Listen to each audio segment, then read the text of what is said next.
como todos los miércoles, nuestro segmento de Derecho y Justicia se enorgullece de presentar a nuestra invitada del día de hoy, la magistrada Roxana Reyes, Procuradora General Adjunta para Asuntos de la Mujer. ¿Qué tal, magistrada? ¿Cómo le va? ¿Cómo está usted? Bueno, muy contenta de estar por primera vez aquí con ustedes, informando a sus seguidores. La primera de muchas, si Dios lo permite. Sí. Vamos a tratar, magistrada, buenos días, de hacer honor al nombre del programa, haciendo una síntesis. Exacto. Magistrada, usted ya tiene varios años siendo la cabeza de la política del Ministerio Público en relación a la mujer y violencia frente a la mujer. Nosotros tenemos el dato de expresiones suyas de que, por ejemplo, de 1.200 casos de agresión contra mujeres, en el 80% de los casos, sobre todo en mujeres ya asesinadas, en el 80% de los casos, estas damas no denunciaron al agresor, nunca habían presentado una denuncia al agresor. ¿Qué está pasando? Falta información a las mujeres y el valor o la educación para denunciar la agresión antes de llegar a este tipo de consecuencias. ¿Y qué está haciendo la Procuraduría en ese sentido? Bueno, lo primero es señalar que usualmente la gente quiere respuestas fáciles para un problema muy complicado, como el de la violencia contra la mujer. Sí. Y generalmente suele querer esa respuesta desde el sistema de justicia penal, desde el Ministerio Público. Nosotros somos la parte reactiva, dentro de ese eslabón de la cadena de la ruta crítica de atención, somos el último entramado. Y esto es un problema de múltiples causas que demanda de la intervención y respuesta de diferentes actores. Quiere decir entonces que cuando vemos que el 80% de las mujeres que han muerto en los últimos años nunca denunciaron, primero porque no se reconocen como víctimas, no creen que el agresor es capaz de matarlas, minimizan el problema, se culpan ellas de la violencia que viven, lo mismo que justifican al agresor. Hay que fortalecer la prevención. Es necesario un nivel de empoderamiento de estas víctimas y de sus relacionados o familiares a través de campañas masivas de información, como ustedes ven que se hacen con el tema del 911 o la educación, la alfabetización, porque nos ayudaría bastante. Realmente nosotros intervenimos cuando el problema pasa, cuando la mujer es agredida o puede perder la vida. Pero tenemos que preguntarnos en este país de cultura patriarcal, machista, androcéntrica, cómo un hombre o una mujer se convierten en víctimas o en agresores. Y eso quiere decir que el Estado tiene un gran desafío en lograr a través de la educación, desde que los niños aprenden a relacionarse, a leer y escribir, hembras y varones, desarrollar toda una metodología para que no continuemos reproduciendo este esquema patriarcal machista, porque si no, aquí no va a haber fiscal o juez que detenga este problema. Claro, claro, pero también el sistema debe, es mi opinión, no sé, quisiera la suya, que es realmente la experta, el sistema debe darle muestras de confianza al usuario, o sea, la mujer agredida, que normalmente, aunque hay casos de violencia contra el hombre, sí, intrafamiliar, pero la generalidad obviamente es, en esta cultura machista, un hombre que agrede a una mujer. El sistema le da la confianza a esta mujer de que va a presentar una denuncia, que va a ser atendida y que las consecuencias colaterales de presentar la denuncia no van a ser más graves que la agresión misma. No sé si me entiende el contexto. Definitivamente. Y justamente uno de los grandes desafíos que el Estado tiene en esta materia es el fortalecimiento de la actuación coordinada interinstitucional. De tal suerte que cualquier actor que reciba a la víctima, policía, Ministerio de la Mujer, Ministerio Público, inicie la ruta de atención con un trato que le garantice su vida, su seguridad y no sea victimizante. Por ejemplo, en el Ministerio Público ya contamos, aparte de nuestra estructura de Procuraduría Especializada de Asuntos de la Mujer, pues con 18 unidades de atención integral especializadas distribuidas por todo el país, incluyendo Distrito Nacional y Provincia de Santo Domingo.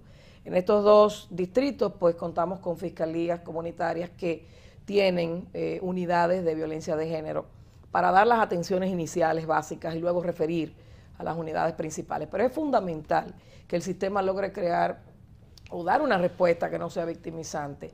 Y para eso hay que hacer, pues, lógicamente una inversión de recursos, no solo en adecuar la infraestructura, la planta física, sino también la gestión.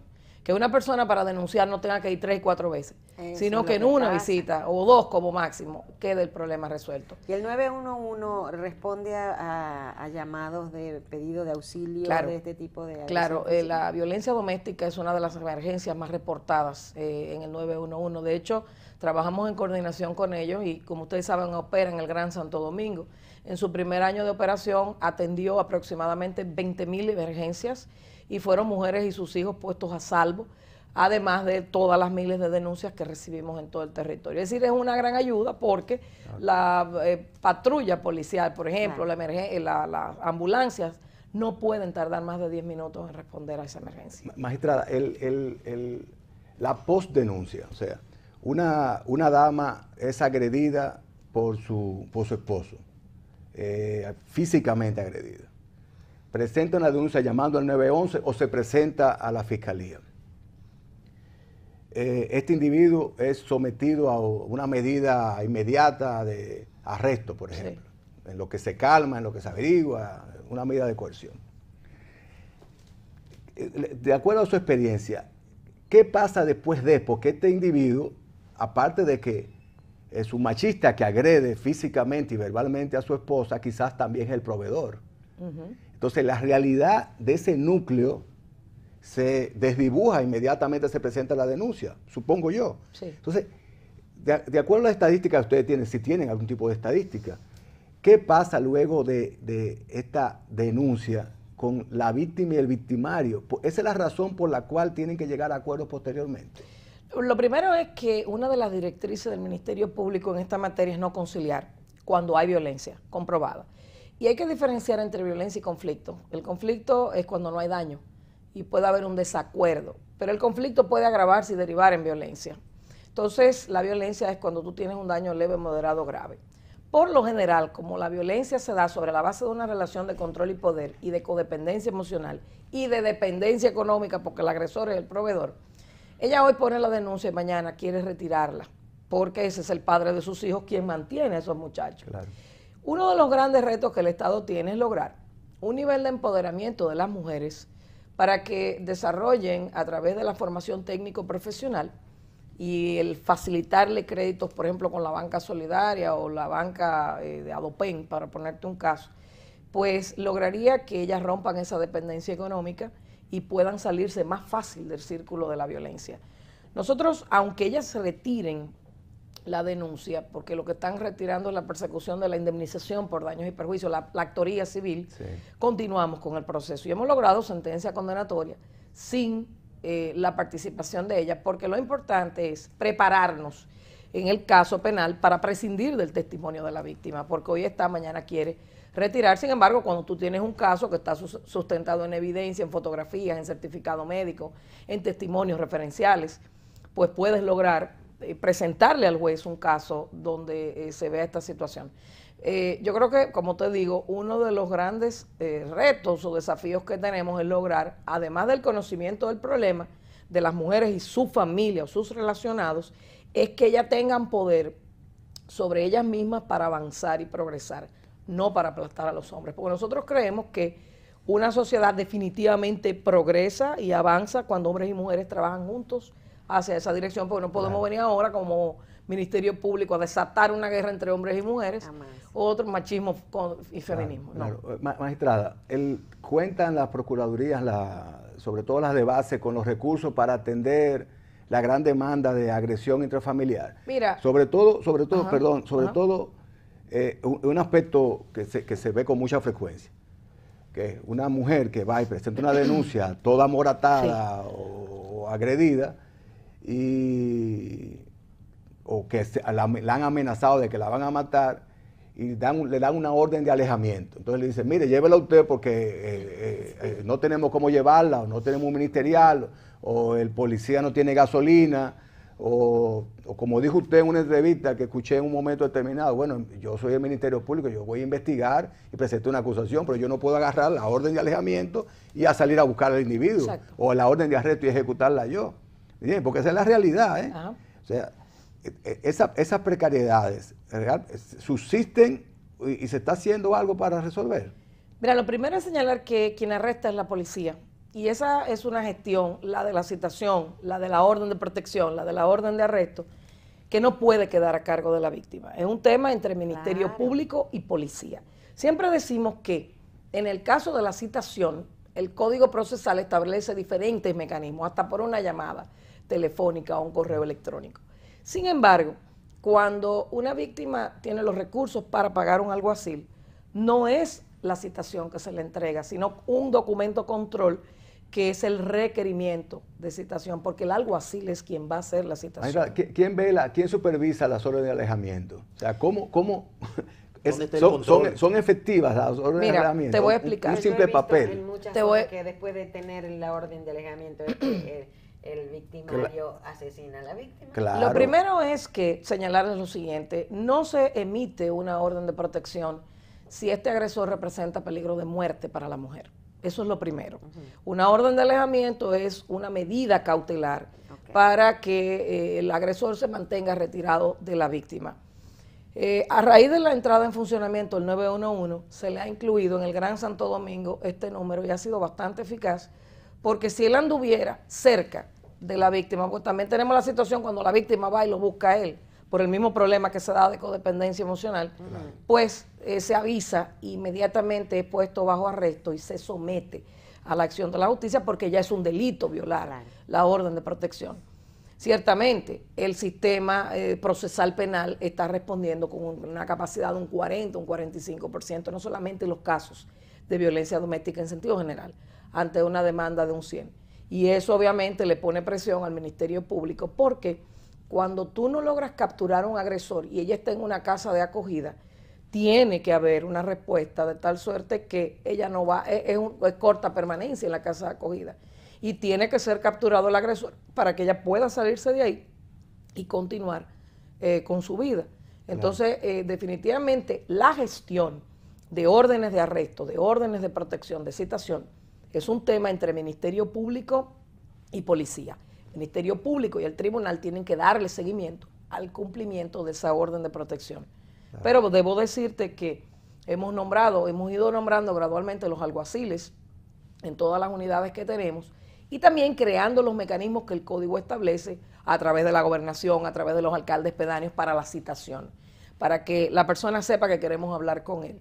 Y reitero, nunca se debe dar una orden de protección sobre la base del riesgo alto o el peligro de muerte que una víctima esté corriendo, y jamás en la vida enviarle con él la orden de protección. Ella sí tiene que tener la orden de protección, porque es el documento que el Ministerio Público le entrega como constancia de que hay una situación de peligro o de cuidado, de cautela, y ella debe pues mantenerse a salvo de este agresor. ¿Y la policía tiene el entrenamiento? Sobre todo, la policía, no sé, en los centros de mayor concentración poblacional, quizás en el distrito y demás, tendrán quizás mayor nivel de información, pero la policía en sentido general, institucionalmente, en los destacamentos, sobre todo en la base, los que reciben a la población, un destacamento en Villas Agrícolas, un destacamento en Villarriba, en el interior, en Barahona, ¿tiene la policía el entrenamiento a través de ustedes, algún tipo de instrucción y entrenamiento permanente para entender y reconocer lo que es una víctima y darle la seriedad de vida? Porque normalmente hemos visto, y esa es la realidad fáctica, que los policías, hombres, por ende con una cultura machista, o minimizan la denuncia o pretenden aconsejar a la víctima y decirle, oye, déjate de eso, y mandarlo para su casa donde el agresor, si hacemos la denuncia lo tenemos que buscar preso, o no le prestan atención debida. Esa víctima cuando llega al destacamento no va a encontrar protección, no va a encontrar a Rosana Reyes, no va a encontrar un ministerio público, hombre o mujer, que entienda el tema, con la educación para entender el tema. Va a encontrar un policía ganando 6 o 7 mil pesos de noche, a las 9, 10 de la noche, que lo que quiere es que no lo molesten para seguir viendo una televisión, oyendo el radio. Esa es la realidad. ¿Qué se está haciendo con la policía? Mira, debo decir que en los últimos años la policía ha avanzado bastante con la respuesta a este delito y ha marcado una gran diferencia. Porque la diferencia entre la vida y la muerte es segundos en los que la policía tarda en llegar a asistir a la víctima. La policía tiene a la generala Teresa Martínez, que es la directora central especializada de todo lo que es la parte de violencia intrafamiliar, de género, etcétera. Hemos trabajado muy de cerca con ella, tiene muchos años en esto, tiene mucho compromiso, está identificada con este problema y continuamente a través de circulares, a través de memorándums internos, la policía instruye a sus miembros a dar respuesta a este problema y sancionar a aquellos que por cuya negligencia o retardo en la respuesta la víctima pueda ser agredida o pueda perder la vida. Como tú sabes, son dominicanos, como tú señalas, tienen una serie de carencias y realidades que no podemos desconocer. Pero sería injusto de nuestra parte desconocer que ellos han hecho un gran esfuerzo y están respondiendo cada vez mejor, lógicamente.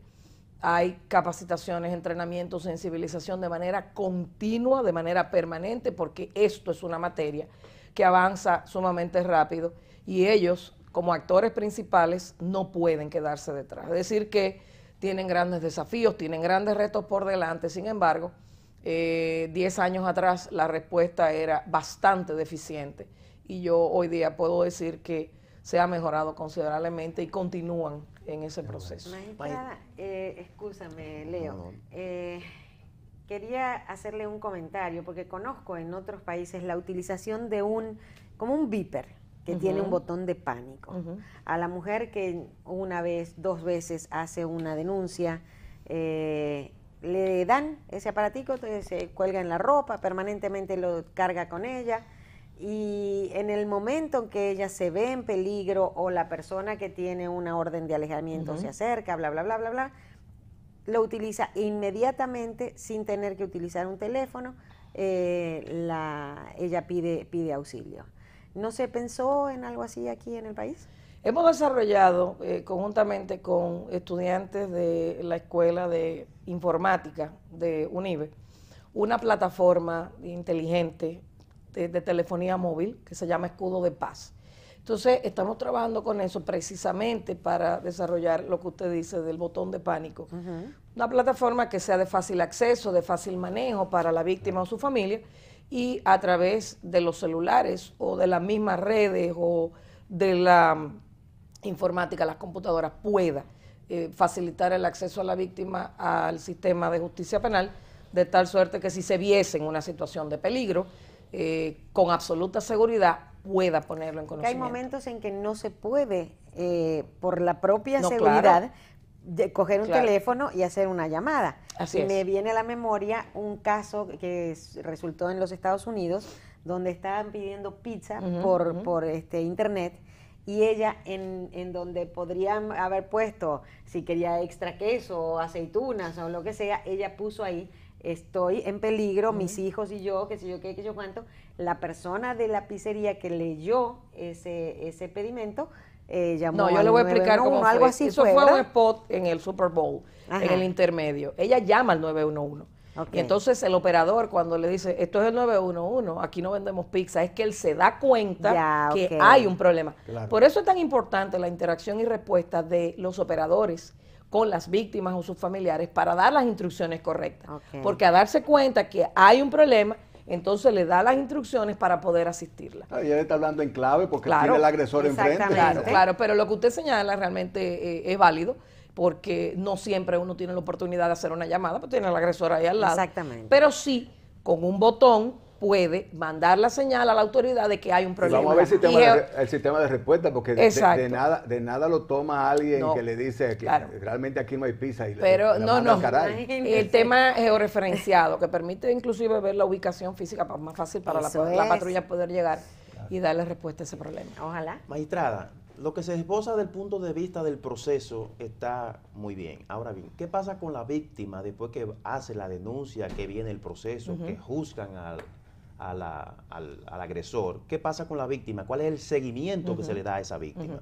Mira, lo primero es señalar que el Ministerio Público no es asistencial. El Ministerio Público es un órgano para dar respuesta legal, reactiva. Y te lo digo porque esto tiene un alto componente de salud pública. Por ejemplo, el tema de psicología asistencial, para darle seguimiento, para intervenirla en crisis a ella, a sus hijos o relacionados, es sumamente importante. Y por eso hablaba de la necesidad del fortalecimiento de la actuación coordinada. Ya nosotros hemos firmado los convenios de actuación, los protocolos de actuación coordinada para la derivación de esa víctima al seguimiento. Lo mismo que con instituciones como el Patronato de Ayuda, Casos Mujeres Maltratadas, PACAN o Profamilia o el Instituto de la Familia o nuestra Dirección Nacional de Atención a Víctimas, se le da la asistencia psicológica y el seguimiento, el acompañamiento para su empoderamiento emocional, porque esto es una materia muy difícil. Entonces, el infractor se empodera y sale a seguir haciendo lo mismo. Entonces, en estos casos de violencia doméstica es muy importante el acompañamiento. A veces, bueno, una mujer tarda de 5 a 7 años en decidirse denunciar a un agresor. Wow. Y de 15 a 20 metida en el círculo de la violencia. Imagínate tú, si esta mujer puede tardarse hasta 9 meses, un año, en empoderarse con asistencia terapéutica especializada para denunciar. Quiere decir entonces que si eso es para denunciar, imagínate el seguimiento que hay que darle posteriormente, el acompañamiento, no solamente a nivel legal, sino terapéutico, a ella y sus hijos, para que ella pueda sanar y continuar su vida libre de violencia. Magistrada, este es un problema de múltiples consecuencias. Y causa también. Correcto. Entonces, dentro de la política criminal está contemplado algunas situaciones preventivas para evitar educar a la población sobre este flagelo. Sí, definitivamente. Si bien es cierto, nuestros roles de persecución penal y digamos, reactivo, como he señalado antes, lo menos cierto es que nada impide que podamos involucrarnos en temas de prevención a nivel de educación. Y en ese sentido, uno de los proyectos más importantes que desarrollamos de la mano de Educa, el Ministerio de la Mujer, Ministerio de Educación, es precisamente masculinidades positivas. Es una manera de, a través de la educación, desconstruir esos mitos, esos micromachismos y todo, desde que los niños aprenden a leer y escribir, y esta interacción se dé sobre la base de los valores y el respeto, y no continuar aplastando a la víctima, o digamos a la víctima no, sino entendiéndose merecedores de todo, porque observemos que nuestra sociedad patriarcal machista ha delegado en las mujeres la responsabilidad de continuar esa crianza. Y ustedes ven a las mismas madres entonces diciéndole al niño, vete a jugar que estamos en cosas de mujeres, y a la niña, lávale y plánchale la ropa a tu hermano. Entonces todo eso tiene que cambiar, y el componente de la educación preventivo es fundamental. Ustedes saben que existe el Ministerio de la Mujer, que es el órgano gestor de política pública en materia de género, y es el llamado a coordinarnos a todos y a supervisar lo que hacemos para una respuesta más eficaz y no victimizante. Maestra, finalmente, aunque usted es una abogada ya muy reconocida, un ministerio público de ya varios años, no voy a decir muchos voy a años, cumplir 20, pero comencé muy joven. Muy chiquita, casi de 5. Ya lo sabe. Yo la recuerdo. Sí, en la fiscalía, no claro. Abogado claro en ejercicio. Usted llegó, creo que con Domínguez Brito. No, con Guillermo Moreno. Con Guillermo Moreno. Que fue mi profesor en la sí, Madre Maestra. Sí, imagínate. la recuerdo perfectamente cuando el despacho actual estaba dividido en cubículos. Sí, en el año 96 fue eso. Yo era chiquita, no veía ni los noticieros.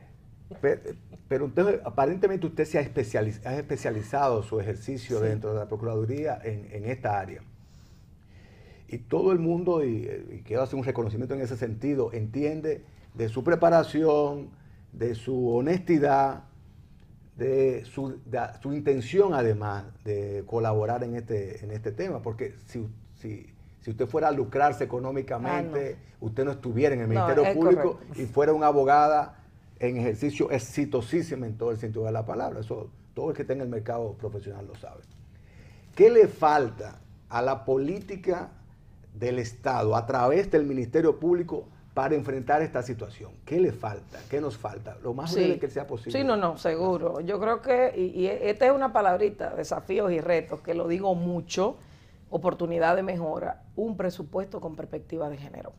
Hay intervenciones que las puedes hacer con recursos mínimos, quizás ninguno, pero hay otras, como todo lo que es una infraestructura para dar respuesta, un personal idóneo, capacitado, con toda la logística para ser eficaz en la persecución de este delito, es necesario.